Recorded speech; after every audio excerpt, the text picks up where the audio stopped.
Right now, I'm on a train to the biggest startup competition in London to answer one question. How can you beat everyone else as a student founder? Let's go.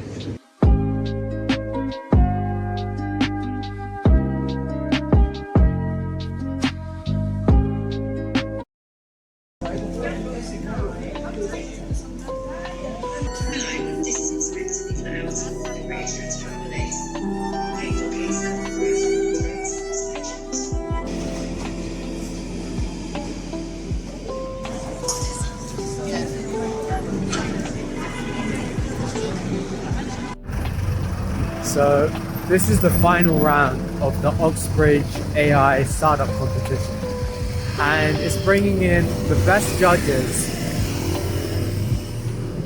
from all over the country to try and determine which of these 10 startups out of thousands who entered is the best and has the highest chance of succeeding.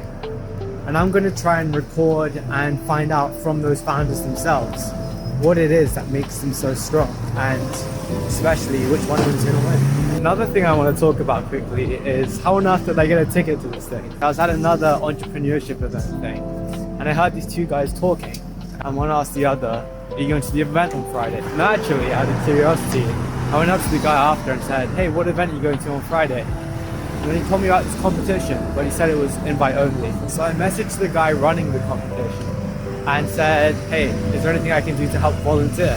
And he said, you know what? We can take one more volunteer. Why don't you come along? And I was like, all right, here I am. So let's make it worth it.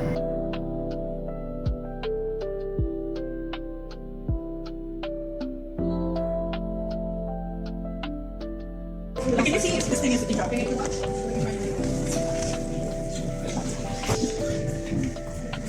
Hey Hannah, you're not giant. Oh, that's sweet. I'm hugging you. Thanks for coming.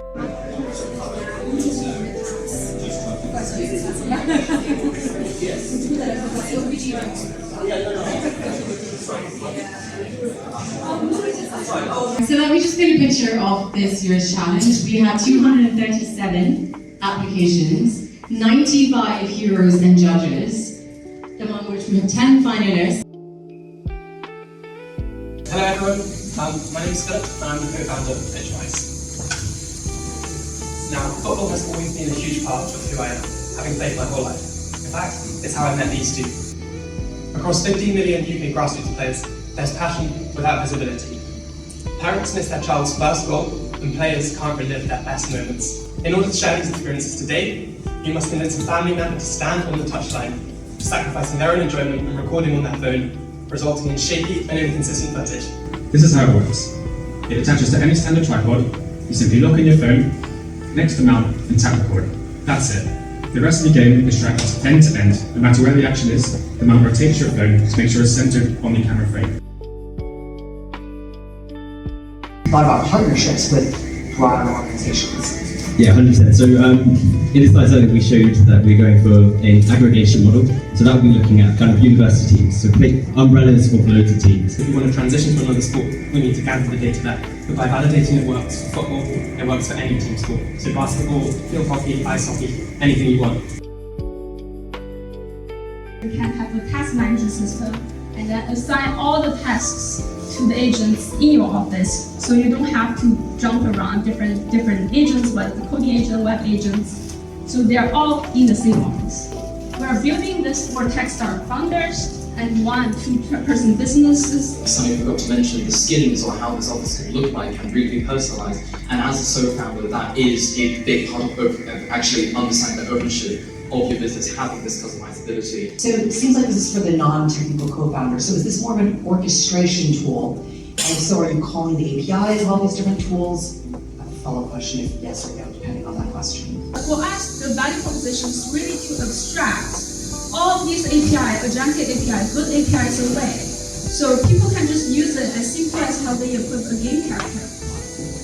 So they don't have to bother opening tabs and worrying if I paid that subscription, if I didn't really use that subscription. So it's more cost benefit effective for most non-technical users. All right, I'm here with Sunny from Office.xyz. She gave an awesome pitch, as you guys saw earlier. So yeah, do you just want to introduce yourself, Sunny? Hello everyone, my name is Sunny. I'm the founder of Office.xyz. The dream of Office.xyz is basically to allow everyone to run their office or their project or their company inside and virtual office with AI agents. So first thing I want to ask is there anyone else out there doing this? I think there are gaming companies doing gaming AI integrations, while there are also coding agent company doing integrative development interfaces. But I haven't seen a company that fuse both worlds together. Yeah, so far, maybe you guys have seen one, let me know. Something I was curious about is you said that you're a non-technical founder, right? Yeah. But the system itself, as we saw, the UI looks pretty well developed and technical. So how did you do that? So I have to give the credit to the developer of the original virtual office, Sky Office. I took that from the open source project. It's very well developed.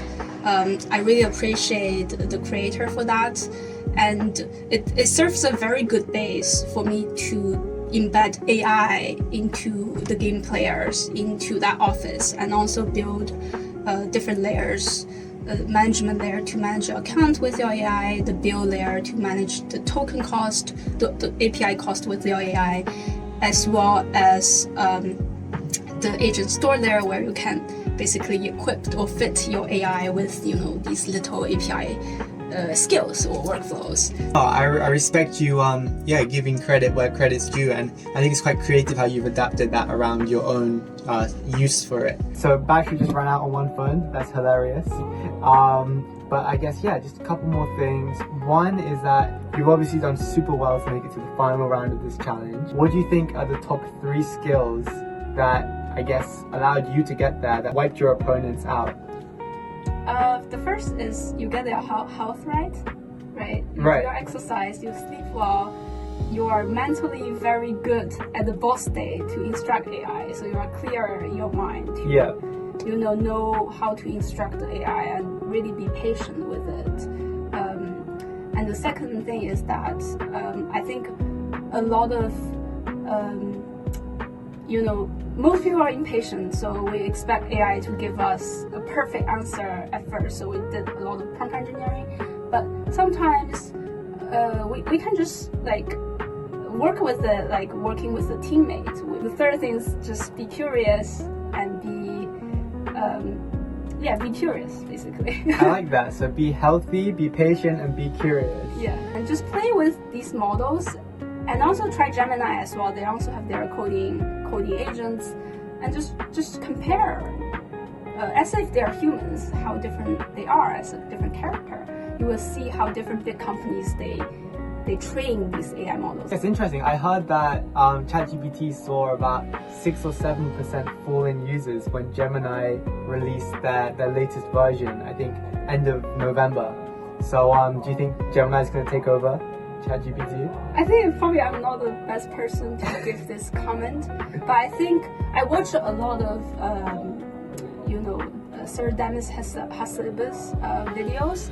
I think what they're trying to do is really create a multimodal agent that can handle all of these models, whether that's image, video, coding, maybe robotics. That's why they're doing very well. Thank you so much, Sunny. That's just been awesome. Hello everyone, it's a pleasure to be here. My name is Matilde.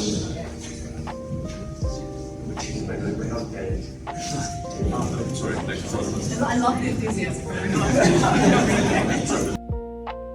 Thank you so much, Pratika. Hello everyone, it's a pleasure to meet you all. Really happy to be here. And I'm going to present Tahan Tech. We are the first legal quants to bring quants to law. The problem that's happening here is, whenever you have a court case, there are 3 questions that people are going to ask you and has been asked me throughout my entire career. Number 1, what are my chances of winning my court case? Number 2, how long will the case take to be resolved? And number 3, what is the financial impact of that specific case. Netflix had a very nasty surprise. They lost $15 billion in market cap in one single day because they failed to accurately account for the risk of losing a tax litigation case in Brazil. They missed earnings and their valuation just plummeted in 24 hours. And our goal to solve it is by predicting human behavior and quantifying legal risk. And I mentioned here Meta and Google, for example, because these are two companies that made fortunes by predicting human behavior. What's the company that has 150,000 active lawsuits currently doing? What are they doing? They really don't know how to do it, so they don't have proper metrics. What they do is they take the average that they pay out every month of legal claims, and they simply assume that's going to be the same thing looking forward. So they don't really have predictive models. They're just assuming that what happened last quarter will happen next quarter. Okay, hey, so I'm here with Mateus, and he did a really cool pitch that I'm just going to ask him a few questions about. So could you just quickly give the 1 minute elevator pitch one more time? The 1 minute elevator pitch. So we are a startup that's building predictive analytics models to predict how will judges decide any court case and how long will they take to decide it. And with that, we can price to market any lawsuit in the world, essentially. Right, awesome. So the first question I want to ask, what edge do you think you have over other competitors in your space? I think it's a combination of a quantitative view with law, because most lawyers, they view things in the way they're taught to view them in law school. And we have a very quantitative approach, a very numerical, very mathematical approach. I think that's a very big edge in terms of view and how we address the matter. I want to ask, how did you create your team, your founding team? He's been my friend since high school, my co-founder. Yeah. So, yeah, we were studying together. I went to law school. He started studying statistics. At some point, I had an issue related to statistics and my practice as a lawyer. I called him, and then that's when it all started. And final question is, why do you think you beat the other teams to get all the way to the final round? I think it's a combination of experience and academic logic. Because you've worked in the law industry yourself, right? Yeah, exactly. So that's the thing. We combine the professional logic and the academic logic in the business. So I have degrees in law and in business. Yeah. But I also have the practice in law, the long practice as a barrister for a very long time. Yeah. That makes me have that view of how to get the theory that I learned at Oxford and the other universities I attended as well, and put them in practice when developing such a product. You know, combining theory with practical experience is absolutely essential, I believe. If you just have the theory, you don't know what to do with it. If you just have the experience, you don't have a theoretical background to be able to develop it. Develop the business that you're making, you know? Yeah, that's interesting, because I always find that the theory, I always find it hard to apply. Like it's like maybe written 30 years ago, 40 years ago. Yeah. But in your case, you think it's useful? I think it's very, very useful, yes. But again, you got to learn the theory from the practical standpoint. Yeah, thank you so much, Mateus. I really hope you win. All right? Thank you so much. I'll be cheering for you. Thank you so much. Pleasure to be here. Good stuff. All right. Tax globally is £26 billion market, and it's expected to double over the next 10 years, with much of this growth fueled by AI, allowing advisors to sell more advice. We're targeting £10 million of ARR in the next 18 months. Alex and I've interviewed hundreds of tax advisors. Our software has received awards from PwC, Mistral AI, and the University of Cambridge, to mention a few. How do you manage the conflict between trying to sell to big accounting firms that charge by the hour and they make all the money by more hours when, like, turkeys don't go for Christmas, so how would they promote your system, which puts them out of a job? Firms can change their revenue models away from hourly billing so that the firms are incentivized to work faster rather than slower. Me and my boy Anvi have created this awesome arrangement. We'll take full credit for it. Okay, yeah. All I have done it, guys. Whoa, I said we. Okay, we have done it. In terms of how we do this, we have a script passing it's proprietary software to us, so we can determine what is a scene heading, narrator, character, dialogue, etc.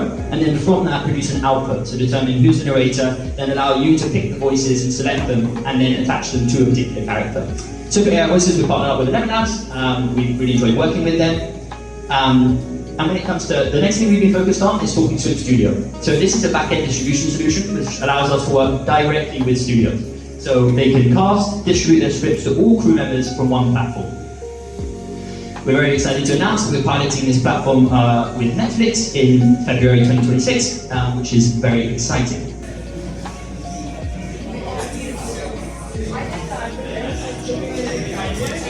This is nuts.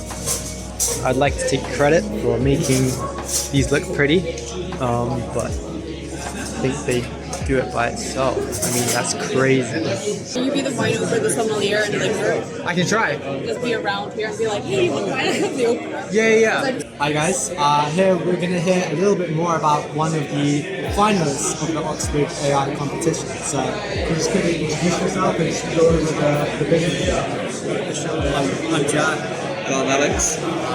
We're the co-founders of Revax. We make AI-powered research and drafting tools for professional science. Curious about how you guys met and how you came to the idea. So, Alex and I met at school. We lived together at school, at university, and then the idea really was I was on the committee at Deloitte looking at AI software. And struggling to find what to buy, so Alex and I decided to make it ourselves. That's really where that was. Any advice you would have for people who are either trying to come up with their idea or trying to find their talent? I guess if you don't have any co-founders, probably like your first time, just go pitch yourself, sell yourself to get someone to come and work with you.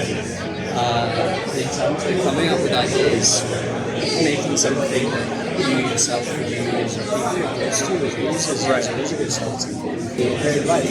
Thanks so much, guys. Appreciate it. Thank you. So, the grand champion, do you want to say it?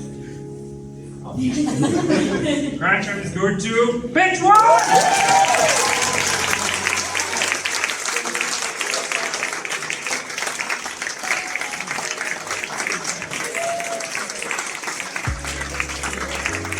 The thing I always tell people is I submitted this thing last year in September, just starting my journey at Cambridge University.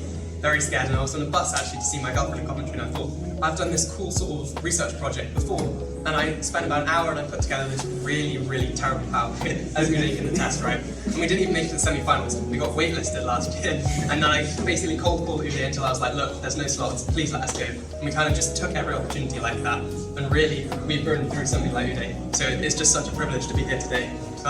One thing I really like about the lads is that they are good at being true to themselves. They're very humble, and they listen, and they're agile, but they are not scared to push back. And so I have great confidence that 3 engineers, right, who met on the pitch are going to take the world of football by storm. It's great.